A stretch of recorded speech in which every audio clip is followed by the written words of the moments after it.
নমস্কার দর্শক বন্ধুরা, আপনাদের সকলকে স্বাগত জানাচ্ছি রেফ স্পোর্টস বাংলার এক নতুন উপস্থাপনাতে। আমি সোমনাথ এবং এই মুহূর্তে দাঁড়িয়ে আছি ইস্ট বেঙ্গল মাঠে। এবং আজকে সিএফএল আসন্ন মরশুমের সিএফএল আজকে শুরু হলো এবং অবশ্যই ইস্ট বেঙ্গল তারা নেমেছিল জর্জ টেলিগ্রাফের বিরুদ্ধে।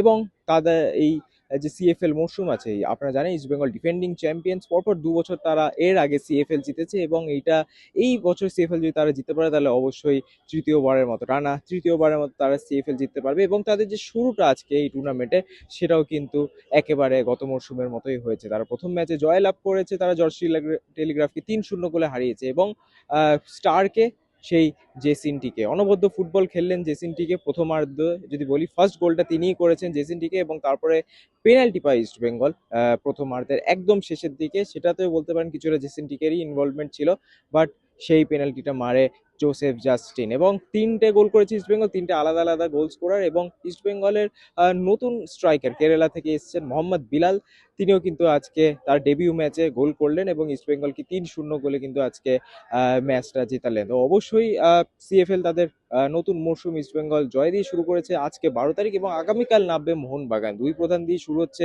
এই বছরের সিএফএলটা। এবং ইস্ট বেঙ্গল যেরকম গত বছর যেরকমভাবে খেলছিল সিএফএল এ অ্যাটলিস্ট ইস্ট বেঙ্গল কিন্তু বলতে পারেন যে একদম অশ্বমেধে ঘোড়ার মতো তারা ছোটে, এবং এই সিএফএলেও কিন্তু সেটাই বলতে পারেন যে পুনরাবৃত্তি হলো। অবশ্যই ডাগ আউটে ছিলেন বিনো জর্জ, জাস্ট কিছুদিন আগে তিনি এসেছিলেন, এসে ইস্ট বেঙ্গলের এই স্কোয়াডটার হাল ধরেছেন এবং প্রথম ম্যাচে কিন্তু আমরা সেই অ্যাটাকিং প্লেয়ারটা দেখতে পারলাম। বিনো জর্জ মানে অ্যাটাকিং ফুটবল, এবং ইস্ট বেঙ্গল কিন্তু ঠিক সেরকমই একটা ফুটবল উপহার দিল আজকে। এবং গত বছরের ইস্ট বেঙ্গল এবং এই ইস্ট বেঙ্গলের মধ্যে কিন্তু বেশ কিছুটা তফাৎ আছে।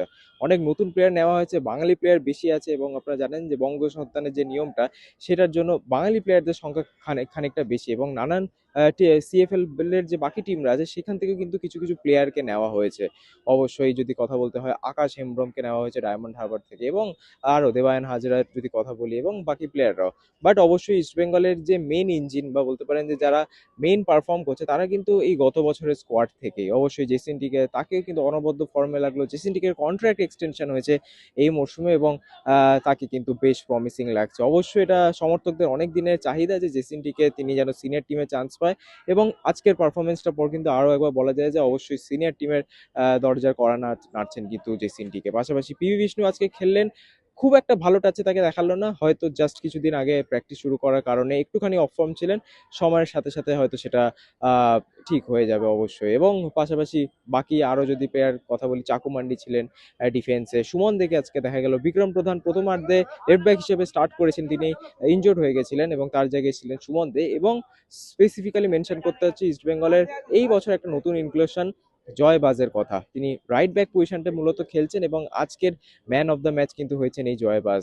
জেসিনটিকে নজর কেড়েছেন, মোহাম্মদ বিলাল নজর কেড়েছেন, কিন্তু জয় বাজ ম্যান অফ দ্য ম্যাচ হয়েছে। এটার কারণ রাইট ব্যাক পজিশনটা যেরমভাবে সলিড ভাবে তিনি খেলছিলেন, ওভারল্যাপ করছিলেন, ট্র্যাক ব্যাক করে ডিফেন্ড করছিলেন, এবং এটা কিন্তু সত্যি কথা বলতে ইস্ট বেঙ্গলের জন্য একটা ভালো ইঙ্গিত। যেখানে রাইট ব্যাকের একটু সমস্যা আছে সিনিয়র টিমে, জয়বাজ যদি ভালো খেলতে পারে তাহলে অবশ্যই সিনিয়র টিমে কিন্তু তার একটা চান্স হলেও হতে পারে। বাট হ্যাঁ, আজকের এখান থেকে ম্যাচ থেকে এতটাই। ইস্ট বেঙ্গল তাদের যে সিএফএল যাত্রা সেটা শুরু করলো একটা জয় দিয়ে, এবং আগামীকাল মোহনবাগান নামতে চলেছে তাদের সিএফএল অভিযান শুরু করতে। অবশ্যই কভারেজ থাকবে রেড স্পোর্টস বাংলার প্ল্যাটফর্মে, তাই অবশ্যই চোখ রাখতে ভুলবেন না। কি বললেন ইস্ট বেঙ্গল কোচ?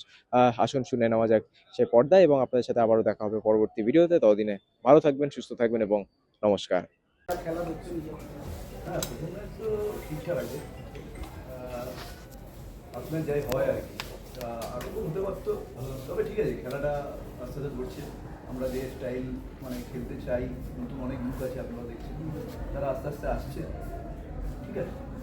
আচ্ছা, আপনি যেমন বললেন অনেক নতুন মুখ আছে, আজকে একটা নতুন মুখ দেখা গেল, মোহাম্মদ বিলাল। হি ওয়াজ ফ্যান্টাস্টিক টুডে। আপনার অ্যাসেসমেন্ট কি, আর্লি অ্যাসেসমেন্ট ওকে নিয়ে প্রথম ম্যাচ? আর্লি অ্যাসেসমেন্ট আমি করতে যাই না, কারণ অনেক সময় দেখা যায় আর্লি অ্যাসেসমেন্ট করি, পরে সেটা ফ্রুটফুল হয় না।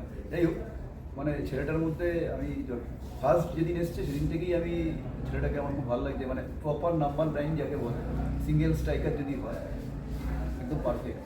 কিন্তু জানি না কী করবে, ইমপ্রেশন মানে এক্সপেকটেশন সবই ভালো, এবং দেখা যায় কী করে। পিভি বিষ্ণু এবং জেসিনটিকের মধ্যে অনেকগুলো দেখা যাচ্ছে মানে মানে মুভ হয়েছে, বাট সেখান থেকে গোলগুলো হলো না। মানে এখন কি বোঝাপড়ার অভাব, বোঝাপড়াটা যে কোনো সেরকমভাবে হয়নি, সেটা তো একটা কারণ। গত মৌসুমে দেখা গিয়েছিল। একদমই, ওরা 3-4টে মাত্র প্র্যাকটিস করেছে, সবে এসছে, তারপরে মানে গ্রাউন্ডটাকেও ফিল করতে একটুখানি সময় লাগছে। মানে এই গ্রাউন্ডটা কিন্তু আগের 2 বছরের গ্রাউন্ডের মতো না, স্ট্যান্ডার্ড অনেক হাই হয়েছে, তা সেখানে একটুখানি প্রবলেম হচ্ছে, সফটও আছে, হেভি আছে, প্রবলেম হচ্ছে। ওটা যত তাড়াতাড়ি মানিয়ে নিতে হবে তত ভালো ফিল হবে। ফিটনেসটাও পুরোপুরি আসে না। ফিটনেসও এখন 3-4 দিন প্র্যাকটিস করে যাওয়া হয় আর কি। চলে আসে। আচ্ছা, একটা সমর্থকের বিরাট অংশের একটা প্রশ্ন ছিল যে অঙ্কন ভট্টাচার্য এত মানে বাঙালির ফুটবলে তো এই মুহূর্তে ওয়ান অফ দ্য বেস্ট নামও, সে প্র্যাকটিসে তাকে কীরকম দেখলেন, তার এই মুহূর্তে কীরকম পরিস্থিতি হবে? বিকজ একটা রিউমার বেরোচ্ছে তার নাকি ইনজুরি রয়েছে। না না, কোনো ইঞ্জুরি, অঙ্কনের কোনো ইঞ্জুরি নেই। অঙ্কন মানে চলে আসবে, ওর একটুখানি টেকনিক্যাল প্রবলেম ছিল, এই জন্য এখনো আসেনি আর কি। মনে হয় কালকে যে ইয়েটা দিয়েছে তাতে ওখানে নামও না। আসে এনওসি কোথায় পায় না? হ্যাঁ, প্রবলেম ছিল একটা, এই টেকনিক্যাল প্রবলেমটা কেটে যাবে, চলে আসবে। কোনো ছোটাঘাত কিছু নেই, ইঞ্জুরি কিছু নেই। পরের ম্যাচ 19 তারিখ। এখনো পর্যন্ত দেয়নি। দেয়নি? পরের ম্যাচের আগে কি কি উন্নতি করতে হবে বলে আপনার মনে হয়? উন্নতি বলতে অনেক উন্নতি করতে হবে, মানে যেমন কিছু ডিফেন্সিভ ল্যাপস হয়েছে, কিছু কম্বিনেশন পেতে গন্ডগোল হয়েছে, মিডকে আরো বাড়াতে হবে, অনেক কিছু করতে হবে। যাই হোক, এর আগে আরো কয়েকটা প্র্যাকটিস ম্যাচ হলে বেটার হবে মনে হয় টিমটা রাজ করা। প্র্যাকটিস নিয়ে সবসময় বেটার, কিন্তু মানে আমরা সুযোগ পাইনি, কারণ আমাদের পুরো টিমটা একসাথে করতে অনেক সময় লেগে গেছে, একজন দুজন করে আসছে সবসময়, তাদেরকে ফিটনেস না দিয়ে ম্যাচে ঢুকে যাওয়াটা, তাদের ইঞ্জুরিকে ডেকে আনা, তাই জন্য আমরা যেতে পারি। মাঝমাঠে একটা হাইপোথেটিক্যাল কোশ্চেন, যে ডুরান একেবারে knocking at the door, senior দলের practice if everything goes smooth হয়তো পরের সোমবার বা মঙ্গলবার শুরু হবে। প্রথম ম্যাচটাই তোমাদের ডার্বি খেলতে হবে, মানে যখন হাবাস আসবে, মানে এখান থেকে কি কিছু দিয়ে ডুরানটা ইয়ে করার ভাবনা বলেছে? না, এখনো পর্যন্ত মানে সেরকম কিছু খবর আমার কাছে নেই, তবে এখান থেকে তো যাবেই, যেহেতু প্রত্যেক বছরই যায়, মানে এই টিমটাই তো ডেভেলপমেন্ট টিম, এখান থেকে যদি উপরের দিকে না যেতে পারে তাহলে তো কোনো এই টিমটা রেখেই লাভ নেই। যাই হোক, সে তো যাবেই, এখনো কোনো কিছু জানি না, মানে কে যাবে বা কখন যাবে। মাঝমাঠে একটা নতুন জুটি ব্যবহার করছেন, আগে তো নাসিব ছিল, তার সাথে তন্ময় খেলতো, এখন তো রিকি খেলছে, ফার্স্ট ম্যাচ খেললো একসাথে। আপনার কীরকম লাগলো দেখে, কতটা ইমপ্রুভমেন্ট করার জায়গা রয়েছে মনে হয়?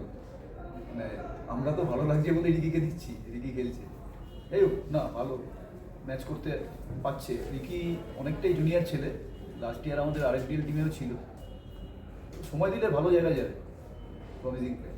ঘরের মাঠে ম্যাচ হলে বেটার, অনেক সাপোর্টার ইয়ে হবে। ঘরের না, ম্যাচ এমনি আমাদের- ম্যাচ হলে। হ্যাঁ, আমি তো কালকেও বলেছি যে কলকাতায় ম্যাচ হলে অনেকেই বলে যে অত দূর যাওয়া যায় না, অত দূর গিয়ে দেখা যায় না।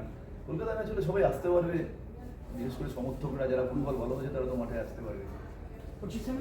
যখন সিনিয়র টিমের প্র্যাকটিস শুরু হয়ে যাবে, বিনো যদি সেই দলে চলে যায়, সেক্ষেত্রে কি কলকাতা লিগের দলটা সম্পূর্ণ আপনি তখন দেখবেন? অ্যাডমিনিস্ট্রেশন বলতে পারবে, আমি বলতে পারবো না।